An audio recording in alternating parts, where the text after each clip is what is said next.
¿Qué tal? Buenos días. Saludos de Sergio Barbosa en nombre de la gente que hace posible Herrera en COPE en este jueves 23 de julio de 2020. Un día un tanto especial, un día de esos un poco raros que tanto se llevan ahora. Y cuando decimos raro no lo decimos de forma peyorativa, porque en el fondo tiene algo de encomiable la capacidad del ser humano por no resignarse, por tratar de adaptarse a lo que hay, a lo que nos ha tocado vivir.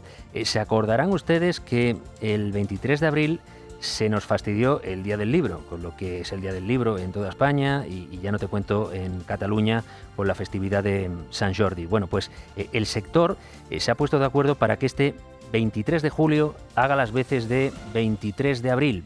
Hoy el libro y los amantes de la lectura se dan una segunda oportunidad a pesar de los pesares y nosotros desde aquí aplaudimos esa iniciativa. Lo decíamos al comienzo de esta mañana.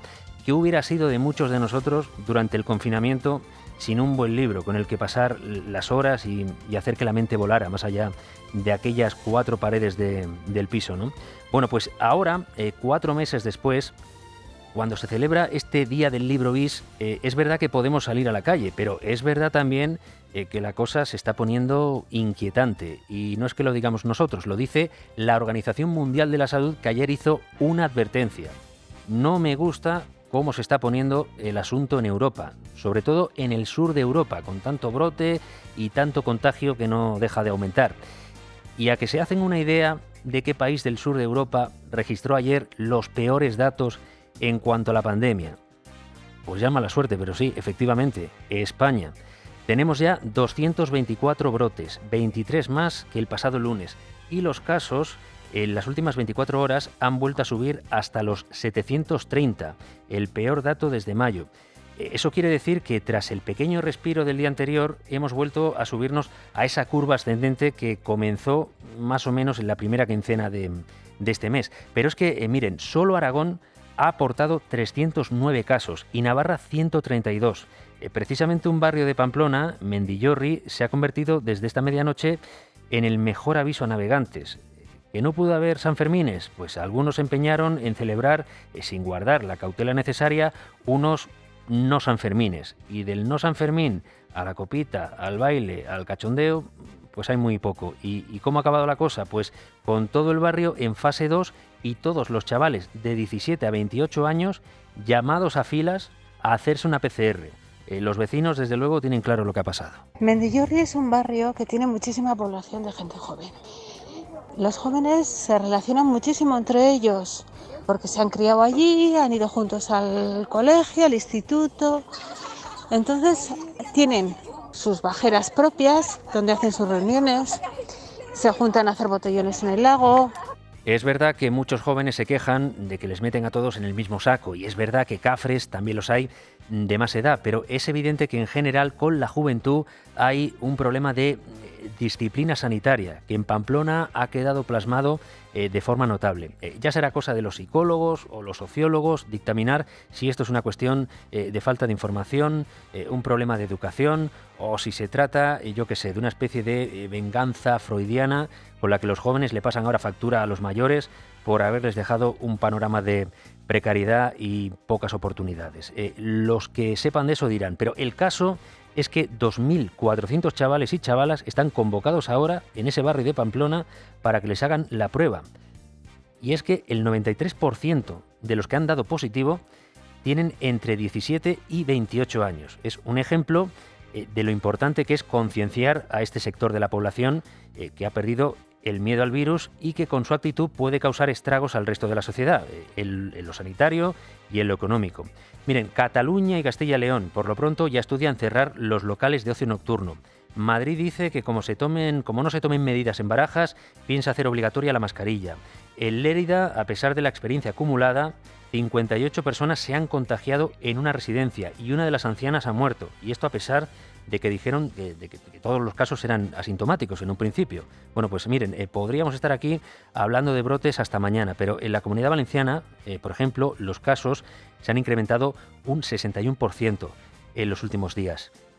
Total, que los expertos insisten en que esto empieza a parecerse a una segunda ola sin que sepamos si el esquema de gestión autonómica servirá para embridar esto o habrá que volver a tener una ración de estado de alarma. Eso lo tendrán que decidir nuestros políticos, que ayer volvieron a verse las caras tras la cumbre europea que ha aprobado la entrega de ayudas económicas. Y ahí estaban esperando Pedro Sánchez y Pablo Casado. Se estaban esperando para echarse en cara que si no me has ayudado a negociar con los países frugales, que si tú lo que has traído aquí no es un plan, sino un rescate. Bueno, pues antes de todo eso hubo que aguantar otra ración de aplausos de la bancada socialista Pedro Sánchez.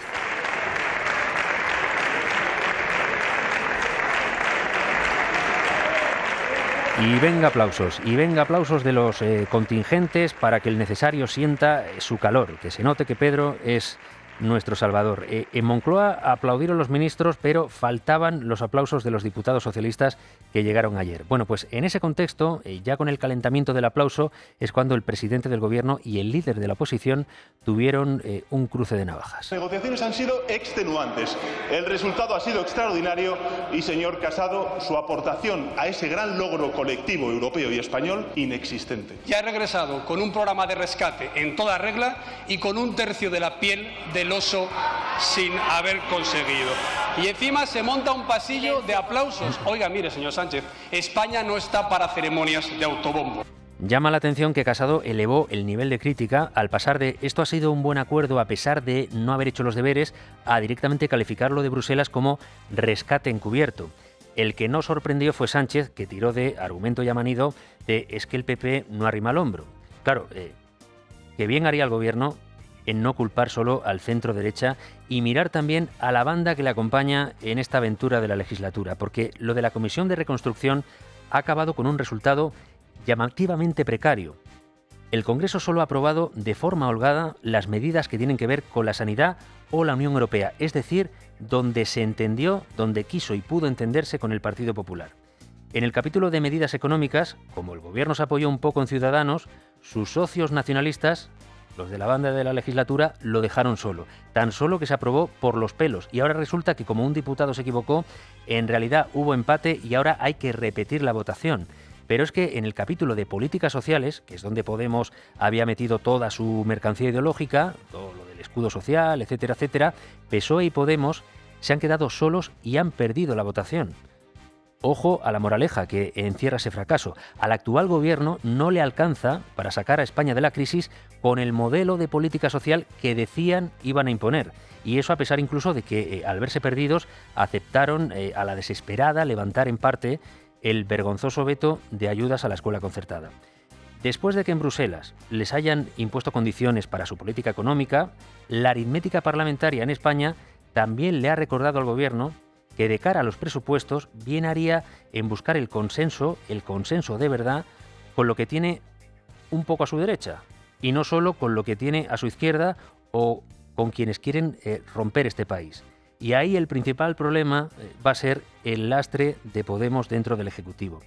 En todo caso, para aclarar las ideas, ¿ahora qué plan de vida tenemos? Pues por lo que se refiere a ese dictamen de la Comisión de Reconstrucción, el Congreso se lo entregará al Gobierno, que tratará de adaptar esas recomendaciones en los próximos presupuestos. Y de las ayudas europeas, ¿eso cómo queda? Pues miren, hasta el 15 de octubre el Gobierno tiene tiempo para elaborar el plan en el que explique cómo quiere aplicar esas ayudas, teniendo en cuenta que Bruselas no te deja que te lo gastes como quieras. Y ahí es donde vamos a empezar a ver qué tiene de maná o qué tiene de rescate ese tipo de ayudas. Pero cada vez parece más evidente que la reforma laboral no se va a derogar, que el sistema de pensiones va a haber que tocarlo y que se van a subir impuestos. Ojo a los impuestos verdes y ojo a lo que pueda pasar con el IVA, por más que Pablo Iglesias diga que su hoja de ruta económica y social no va a cambiar. Eso y que piensa boicotear, dice, cualquier presupuesto que tenga el apoyo de Ciudadanos.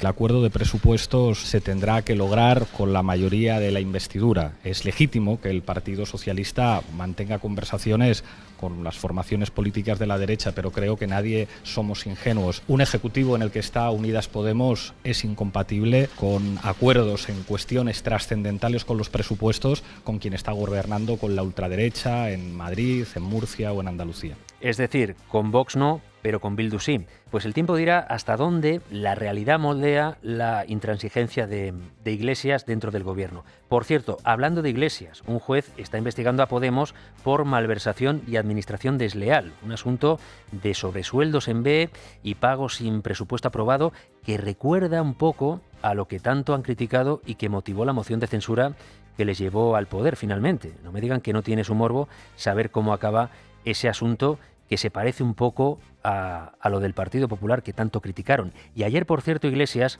departió con Zapatero en unos cursos de verano y se les vio en sintonía, como si Iglesias fuera una especie de hijo político de Zapatero. Zapatero que, como saben, abrió la caja de Pandora, la revisión de la transición española como modelo de éxito, e Iglesias, por lo que se ve, está claro que ejerce como peón ahora mismo de esa jugada.